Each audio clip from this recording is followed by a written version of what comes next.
Welcome to Smalltalk Daily for Monday, October 5th, 2009. This morning I'd like to go through an extension that adds some text editing capabilities and makes the debugger a little more obvious as to how it's working. So let's take a look at System Parcel Manager.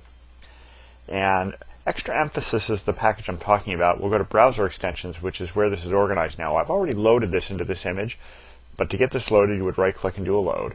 Now I've taken this text down here and I've copied this into a workspace.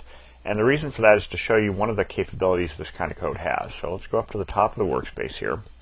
And we'll just do a highlight of all this. And you'll see some references up here to superscripting. Well, if I do a do it on this, it should open a window. And if I bring that window into the view, you can see x squared plus y squared plus z squared.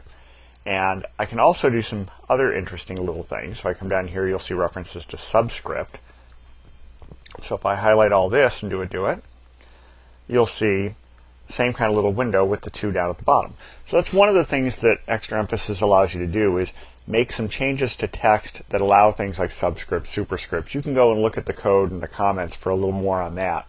One other thing that it does that's interesting, let's open up a browser and we'll go down here to some arbitrary package, pick a method, and let's put in a breakpoint. Let's get a method that's a little longer. Let's put in a breakpoint right here inside this if true block. And we'll do an insert breakpoint. And you see now, instead of the little red squiggly line, you get a stop sign.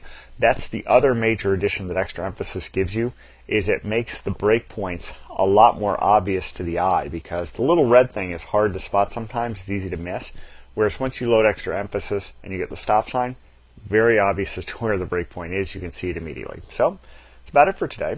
Until next time, have fun with Smalltalk.